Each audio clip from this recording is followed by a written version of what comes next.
La première histoire, donc pour vous réexpliquer, concept de cette émission de serial killer, on va revenir pour chacun, on va essayer de comprendre d'où ils viennent, leur parcours avant de tuer, comme on l'a fait là, leur premier meurtre, quand est-ce qu'ils deviennent serial killers. Là, vous voyez des photos apparaître, c'est les serial killers dont on va parler dans un instant.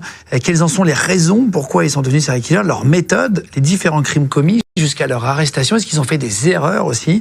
On va parler du premier, si tu veux bien. Alors, il y en a plusieurs, mais on va parler de Ed Gein. Il était surnommé le boucher de Plainfield. Alors lui, c'est celui qui a inspiré, c'est énorme, les films Psychose, Le silence des agneaux, Massacre à la tronçonneuse. Il était en activité à l'époque dans les années 50.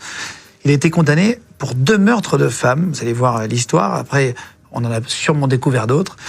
C'est un des meurtriers qui a été les plus marquants du XXe siècle aux États-Unis, parce qu'au-delà des meurtres qu'il a commis, en fait, Ed Gein est connu pour être un voleur de cadavres. C'est-à-dire qu'il va aller déterrer des cadavres pour en fait les découper et en faire des meubles. Quand même, il y a quand même des gars qui sont fatigués, quoi. C'est un gars qui a en fait jamais été socialisé, tu vois, jamais.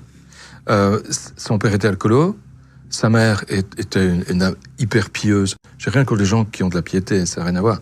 Mais là, c'est de la piété pathologique, au point qu'elle considérait les hommes comme étant des rebuts de la société, des pervers tous, hein, et qu'elle inculquait à ses enfants qu'être un homme était quelque chose de très mauvais, de très mal, c'était le démon. Elle interdisait à ses enfants d'avoir des amis, ils étaient 2 fils, hein. Il y avait 2 gamins. Elle interdisait à ses enfants d'avoir des amis, et même elle les punissait s'ils en faisaient. Et eux, forcément, par retour des choses, quand ils arrivaient à l'école, puisque leur éducation à la maison n'était pas top, pas ouverte, quand ils arrivaient à l'école, ils n'étaient pas nécessairement bien habillés, ils n'étaient pas nécessairement très propres, ils n'étaient pas nécessairement très ouverts. Donc, tu connais les petits, c'est toujours comme ça. Ils se sont fait moquer. Il y a toujours des têtes de Turcs.